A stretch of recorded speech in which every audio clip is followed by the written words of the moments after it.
네, 안녕하세요. 100%입니다. 자, 오늘 삼성전자 한번 봐볼 건데, 자, 삼성전자가 5일선을 이탈하면서 좀 큰 폭으로 하락을 하고 마감을 했어요. 자, 그런 만큼 우리 주주님들 비상입니다. 이러다가 또다시 한번 상승분을 반납하는 흐름이 나오면 어쩔까 걱정하는 주주님들도 굉장히 많으시고, 그런 만큼 더 떨어지기 전에 내가 지금 매도를 해야 되는 거 아닌가 고민하시는 주주님들 굉장히 많으신데, 지금 절대 매도 금지입니다. 왜? 삼성전자 지금 추가적으로 강한 급등이 나올 수 있는 상황을 준비하고 있다라고 말씀드리고 싶고, 이 흐름을 절대 놓치면 안 돼요. 물론 주식이라는 게 그래요. 우리가 어떠한 재료가 있고 이 재료가 너무나 좋은 재료면 올라가고 악재 나오면 떨어지고 이런 상황만 반복되면 너무나 좋겠지만, 지금 삼성전자의 역대급 호재가 터져 나옴에도 주가는 어때요? 오히려 좀 내려오고 있는 상황이 생기고 있고, 이러한 우리의 인지와 현실의 괴리감이 드는 데는 올라갈 종목이 올라가지 못하는 분명한 이유들이 있어서 그래요. 그런 만큼 이 흐름을 파악하고 계셔야 된다라고 말씀드리고 싶은데, 삼성전자 지금 어떠한 흐름으로 가고 있는지 오늘 영상에서 말씀드릴 거니까, 자, 오늘 영상 끝까지 집중해 주시고요. 자, 영상 본격적으로 시작하기 전에 저에게 힘이 되는 구독과 좋아요 한 번씩만 꼭 눌러주시면 감사하겠습니다. 자, 그러면 본격적인 영상을 좀 시작을 해볼 건데, 자, 어제자의 하락의 본질은 뭐였어요? 결국은 AI 거품론이라는 거예요. 자, AI가 지금 실적에 비해서 너무나 높은 주가를 만들고 있고, 그게 증시의 고공행진을 만든다라는 우려감이 반영이 되면서 주가가 눌렸다. 이게 진짜일까요? 저 두 가지를 먼저 말씀드리고 싶어요. 첫 번째로는요, 되게 간단한 이유예요.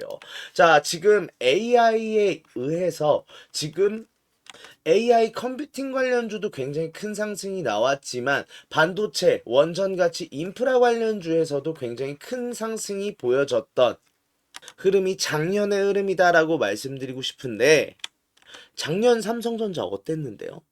올해 어땠는데요?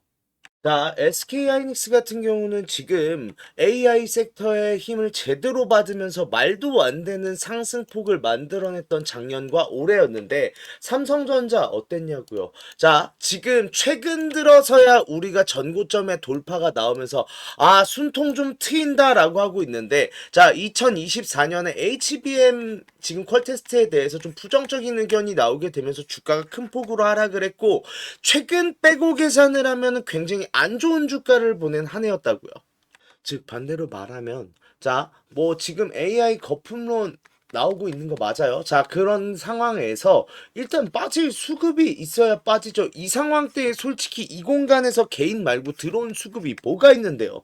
물론 우리나라 장세가 미국 증시를 좀 추종을 하는 만큼 어느 정도의 변수가 있을 수야 있겠으나, 그 영향 극히 제한적이니 우리가 신경 쓸 필요가 없다가 첫 번째. 두 번째로는요, AI 거품론이라는 말도 잘 생각을 해봐야 돼요.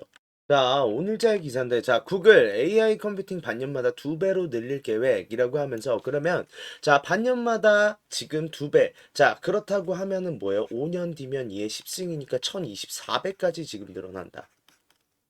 라는 건데, 이 인프라를 확대하는 과정에서 거품에 오히려 지금 투자 부족이 위험성이 크다라고 얘기를 짚고 있어요. 자, 아민 바흐바트 구글 클라우드 부사장이, 자, 6일 날 AI 인프라 보고서를 통해서, 자, 이제 우리는 6개월마다 지금 용량을 2배씩 늘려나가야 간다 하면서, 지금 4, 5년 뒤에는 1000배 이상이 돼야 된다라는 보고서가 올라오게 되었는데, 자, 그 근거에 대해서 AI 거품론 아니다. 우리 클라우드 실적 진짜 놀라울 정도로 좋았는데, 자, 추가 수요 상황이다 보니까 컴퓨팅 자원이 더 많았다면 수치가 더 높았을 것이라고 한다라고 해요. 자, 이 말을 종합하면 그거예요. 자, AI 거품론 있을 수 있는 건 맞아요. 좀 현실적으로 말씀을 드리면, AI가 지금 내고 있는 퍼포먼스에 비해서는 좀 높은 주가를 향유하고 있다라고 말씀드릴 수 있는 부분도 분명히 있지만, AI 자체가 이제 걸음마 단계예요. 생각해보면요. 자, 제가 대학 갈 때만 해도 뭐 챗GPT 이런 게 어디 있어요. 그런데 제가 좀 집에서 늦둥이다 보니까 조카가 좀 나이가 많아요. 조카가 지금 이제 대학교 2학년인데, 지금 대학생들이요, 이 AI 안 쓰면 바보예요, 바보. 심지어 제미나이 같은 경우는 이 제미나이도 저도 궁금해서 물어보니까 학생들이 제일 많이 쓴대요. 왜? 학생들 1년 무료래요. 근데 이거에 일단 편해지고 나면 안 쓸 수가 없는 거예요. 그런데 기술은 항상 어때요? 기술은 낙수효과죠. 분명히 굉장히 첨단 분야에서 점점 일상생활 레벨로 내려오는 흐름이라고요. 이런 상황 결국 뭐예요? AI는 점점 확대될 수밖에 없다는 거예요. 우리가 알고 있는 거 하나 있잖아요. 카카오톡. 자, 카카오톡 이게 2010년인가? 11년인가에 이게 런칭이 됐어요. 그때 어떻게 썼냐면요. 그때 당시에는 우리나라에 스마트폰이 도입되기도 전이었고, 결국은 아이팟이라고 기억하세요? 아이팟이라고 해서 사실상 이거 갖고 있는 사람만 쓸 수 있었고, 이때가 이제 뭐 저도 이제 어릴 때 젊을 때여서 이제 쓰기는 했지만 굉장히 소규모의 사람들이 특정 조건을 만족해야만 쓸 수 있던 카카오톡이 지금 어떻게 됐어요? 핸드폰에 혹시 카카오톡 안 깔려 있는 사람 있어요? 우리나라에? 이런 거예요. 저도 좀 부끄러운 얘기지만 핸드폰을 좀 잘 못 다루는데 조카가 이것도 지금 뭐 챗GPT나 이런 것도 다 어플이 있대요. 자, 그렇다는 건 뭐예요? 지금 당장은 뭐 대학생들이나 사실 이제 챗GPT를 사용 안 하시는 우리 주주님들도 많겠지만 처음엔 카카오톡도 그랬죠. 아, 문자 있는데 뭐하러 써 해서 지금 카카오톡 안 쓰면 이상한 사람 취급하잖아요. 결국은 이 시대로 갈 수밖에 없는 시대적 흐름이 있다가 첫 번째, 두 번째로는 그러면 지금의 AI는 어디까지 왔느냐? 이때랑 똑같다라는 거예요. 잡설이 길었네요. 그냥 종합을 하자면 AI 버블도 아니고 꾸준히 상승이 나올 수 있을 뿐더러 걸음마 단계인 산업에 대해서 버블을 논할 수 있는가는 생각해 봐야 되는 부분이다. 무슨 소리요? 버블 아니라는 거고 사실 버블이어도 우리랑 상관없어요. 왜? 결국은 뭐예요? AI 인프라 관련주예요. 자, 지금 삼성전자가 정확히 뭐예요? 뭐 챗GPT 만들어요? 아니에요. HBM 만듭니다. HBM. HBM은 뭐 하는 건데요? AI 가속기에 들어가는 산업이에요. 결국은 AI가 거품이든 말든 간에 AI 가속기에 대한 수요는 계속해서 존재할 수밖에 없고 왜? 일단 캐파가 나왔잖아요. HBM도 결국 AI 가속기 따라서 폭발적인 수요를 바탕으로 계속해서 성장할 수밖에 없는 산업이다가 첫 번째. 자, 두 번째로는 그럼 뭐예요? 일단 구글이 늘린대요, AI를. 반년에 2배씩, 5년 내에 1000배. 자, 그러면 5년 내에 구글이 1000배가 된다라고 하면은 HBM 수요도 어떻게 되는 거랑 똑같아요? 그냥 단순 계산으로 하면 1000배 늘어나는 거예요. 자, 그런데다가 지금 뭐라고 했어요? 구글이 지금 AI 인프라에 대해서 계속해서 확충을 하겠다라는 계획이 나왔는데 구글이 지금 늘린다고 하는데 지금 다른 AI 업체들이 안 늘리겠어요? 결국은 다시 한번 또 경쟁 구도로 가는 상황이 생길 수밖에 없다라는 거고 그렇다고 하면 우리가 매년 나오는 HBM에 대한 초과 공급 이슈가 이제는 있을 수가 있다 없다? 없는 상황이라는 거예요.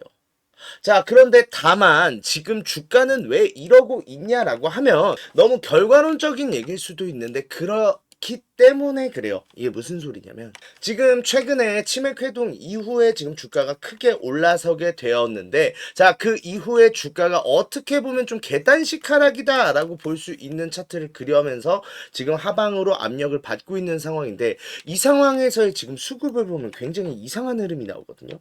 자, 뭐 SK하이닉스도 그렇고 삼성전자도 그렇고 결국은 엔비디아 향해 지금 HBM 발주가 굉장히 중요한 사안이었던 종목들인 만큼 대부분의 지금 상황에서 상승을 이끌고 하락을 이끌었던 건 모두 다 웨인이에요. 웨인이 어떠한 포지션을 잡는가에 따라서 지금 주가가 오르고 내리고를 반복을 했던 삼성전자인데 자, 이번에도 똑같죠. 자, 이번 상승이 나올 때도 외인들이 보유 수량을 계속해서 늘려가면서 주가가 들어 올려졌는데, 자, 여기서 중요한 게 이거예요. 외인들이 빠졌냐고요. 외인들의 보유량은 일정 부분에서 지금 횡보를 하고 있다라고 볼 수 있는 거지 오히려 지금 외인들의 보유 추세가 전환됐다라고 보이는 시그널이 나오고 있지 않는 상황인데 수급표만 보고 겁먹으실 필요가 없다고요. 자, 수급표를 보면 지금 외인들이 매도세를 조금씩 뱉어내고 있는 모습으로 보일 수도 있는데 잘 봐요.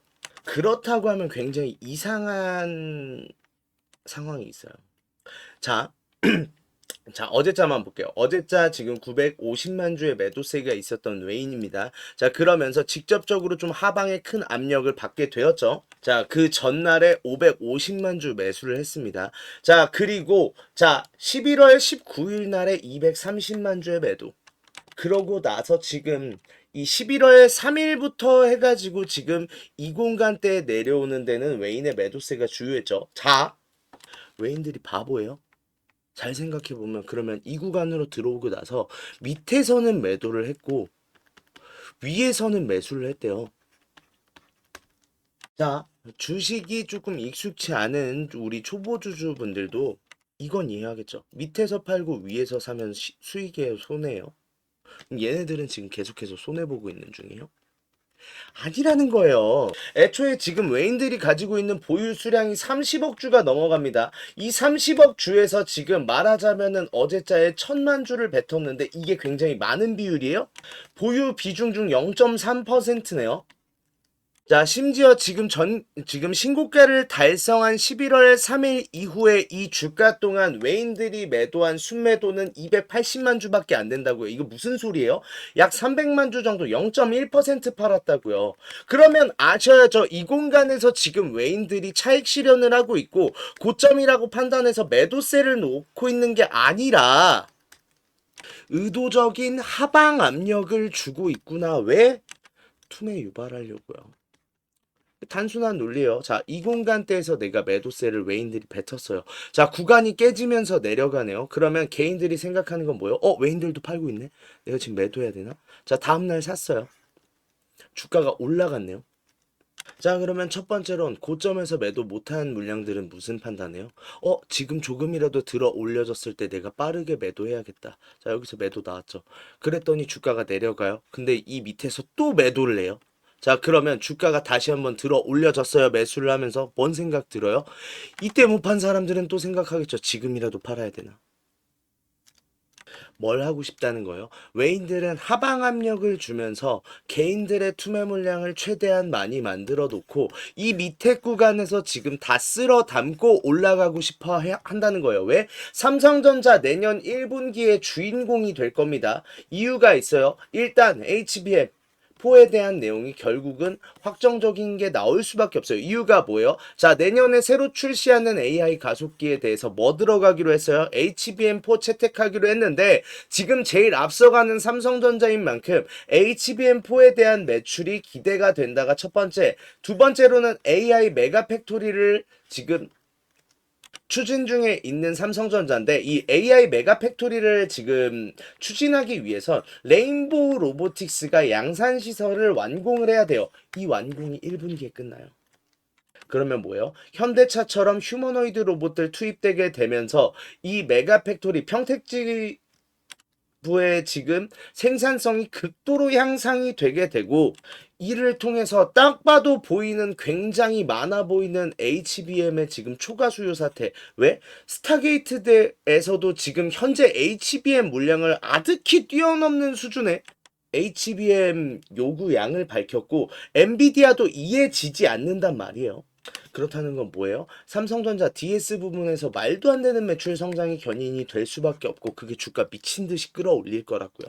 그렇다는 건 뭐예요? 지금 매도 금지. 갖고 올라가서 매도할 필요 반드시 있다가 첫 번째. 자, 두 번째로는 일단은 지금은 우리가 취해야 되는 포지션은 분할 매수해야 된다라고 말씀을 드리고 싶은데 자, 제가 어제자 영상에서도 말씀을 드렸어요. 어제자에서도 결국은 제가 95,200원일 때 여기 95,000원 깨질 가능성이 농후하다. 깨지고 나면은 뭐예요? 이 공간 안에서의 회절이 나올 가능성이 높으니까 우리 이 회절 때부터 분할 매수하면서 들어가자. 자, 첫 번째 시작입니다. 95,000원 밑에서만 잡으면 일단 지금 승자다라고 알고 계시면 되는데 다만 아직까지 반등 회절이 관측되지 않은 상황인 만큼 무턱대고 월요일 장 초반부터 9만 5천 원 밑에서 사면 승자랬어 하고 사면 안 돼요.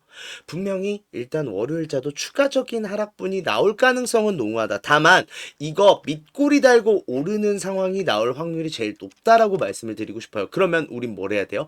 여기서 반등하는 지점에서 노려서 매수를 해야 된다가 첫 번째. 두 번째로는 반드시 분할 매수하세요. 자, 일단은 제가 볼 때는 오늘자 깨졌다라고 하면은 가장 지금 상황이 높은 게 93,000원에서 지금 91,000원 사이에서 회전이 나올 가능성이 굉장히 높아요. 다만 여기를 1차적으로 매수하는 매수 타점이라고 생각을 하셔야 된다라는 거예요. 왜 1차예요? 자, 이 공간 때 내려왔을 때 만에 하나 9만 원이 장중 이탈이 나온다라고 하면 88,000원, 85,000원까지 내려갈 수도 있어요. 이때 한번 더 사기 위해서가 첫 번째. 두 번째로는 이 공간에서 회절이 나온다라고 했을 때 우리가 94,000원이 넘어가기 전에 그냥 내가 보유하고 있는 금액만큼 매수를 한다라고 하면은 우리는 리스크 없이 이 분할 매수를 완벽하게 만들어낼 수 있는 거죠. 그런 만큼 이러한 대형주 투자할 때는 특히나 더 분할 매수, 분할 매도에 대해서 잘 가져가셔야 된다라고 말씀드리고 싶고 그 준비를 해야 된다가 첫 번째. 자, 두 번째로는 이제부터는 그럼 뭐예요? 회절 나오면서 개인들의 툼에 한번 강하게 내고 난 뒤에 주가가 다시 한번 상승하는 흐름이 결국은 지금 N자형 파동이 나올 가능성이 굉장히 높은데 다음번 상승엔 일단 매도해야 돼요. 이유가 뭐냐? 자, 지금 삼성전자가 갖고 있는 문제는 이게 커요. 신용매물이거든요. 신용매물 전에도 높았는데 결국 올라간 거 아니냐. 잘 봐요. 신용은 결국 누가 써요? 개인만 쓴단 말이에요. 그런 만큼 우리가 개인이 얼마나 들고 있냐를 직간접적으로 볼 수 있는 지표인데 항상 신용이 많을 때는 올라갈 수 없었어요. 왜? 이거 다 변수인데 지금 외인 입장에서 생각을 해봐요. 내가 지금 주가를 계속해서 매수를 하면서 주가를 끌어올려 놓고 개미들에게 지금 물량을 넘기고 싶은데 개인들이 이미 많이 갖고 출발을 했대요. 단순하게 생각을 해봐요. 개인이 없어야 주가가 올라갔을 때 이럴 때 사고 싶죠. 근데 개인이 많은데 주가가 올라가 버리면 뭔 생각해요? 매도 생각하지 여기서 매수 생각하는 사람이 어디 있어요? 그런 만큼 이번 상승에도 보면요. 결국은 이 공간부터가 외인들이 계속해서 들어오기 시작한 시점인데 뭐예요? 여기서 빠르게 지금 신용 정리되는 거 보더니 쏘아 올렸죠. 그렇다는 건 뭐예요? 지금 개인들의 투매를 만들어내고 있다. 이 투매 중에 신용 매물이 많이 나올 상황을 만들어내고 싶을 텐데 지금 아래로 내리고 있는데 일단은 멈췄어요. 그런데다가 저번에도 지금 내려오고 있을 때 폭발적으로 증가하면서 심지어 좀 마진콜 같은 경우도 계속해서 입금을 하게 되면서 신용매물이 좀 좀처럼 빠지지 않는 상황이 계속해서 이어졌는데 이번에도 그런 만큼 이 공간대를 무리하게 깨고 내려가면서 크게 돌아나가는 흐름을 만들 수는 없어요. 시간적으로도 안 되고요. 오히려 이러다가 외인이 가지고 있는 물량들을 개인에게 뺏기는 결과가 나올 수 있단 말이에요. 왜? 신용매물 지금 수익 중이에요. 이때랑 달라요. 이때는 손실 중이었잖아요. 그러면 현실적으로 어떤 방법을 할 가능성이 높냐? 신용 달고 올라가는 상황이 생길 수 있어요. 그러면서 너네 이래도 안 나가 하고 위에서의 변동성이 나올 확률이 높거든요. 단 항상 안타까운 얘기지만 오를 땐 누가 붙는다? 개인이 붙는다. 그럼 여기서 개인이 최고로 많아지는 결과가 생기겠네요. 순간적으로. 그럼 주가가 어떻게 되겠어요? 일단은 하방 압력 강하게 받을 수밖에 없다라는 거고 11만 3천 원 원래 11만 원 넘어가면 매도하는 게 정석이었어요. 당연히 10만 돌파 나오고 나서 다음 라운드 피겨가 나오는 구간에서는 일단은 우리가 여기서 매도 예민하게 대응해야 됐던 건 맞아요. 다만 내가 이걸 하지 않았다 지금은 괜찮아요. 그렇게 큰 폭의 기울기가 나오지 않았죠. 다만 다음번에 상승하면 일단 최소한 15만 원 이상으로 나올 확률이 굉장히 높은데 이 상황이 됐을 때 크게 올라간 만큼 일시적으로 크게 충격받을 수 있다라는 거예요. 그런데다가 신용 많죠. 개인 많아졌죠. 그러면 이 공간에서 개인들 다시 한번 잡아나가는 구간이 생기게 될 텐데 어차피 1분기 내에 특대형 호재 터지기 전까지는 안 올려도 그만인 만큼 뭐 하겠어요? 여기서 개인들 최대한 털어놓고 다시 한번 큰 상승 나오는 흐름 나올 수 있다라는 거예요. 그러면 우리가 여기까지 알고 있다라고 하면 뭘 선택해야 돼요? 다음번 고점에서 매도하고 우리가 이 공간에서 개인들 털어내고 있을 때 매수 진입해서 올라가는 수익분 또 얻을 준비해야죠. 이러한 준비를 해야만 된다라고 말씀드리고 싶은데 자 그런데 이 삼성전자에 대해서 결국은 내가 살 때도 어느 금액에 얼마나 비중을 담아내야 되는지 잘 모르겠다. 혹은 매도할 때가 제일 중요해요.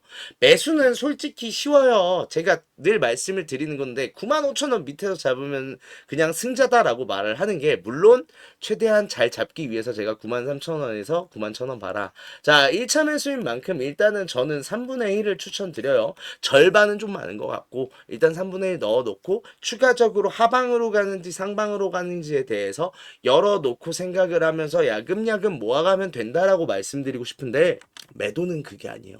여기서도 사실은 11만 원 넘은 거 이틀밖에 안 되고 심지어 이거 시간으로 따지면 몇 시간도 안 돼요.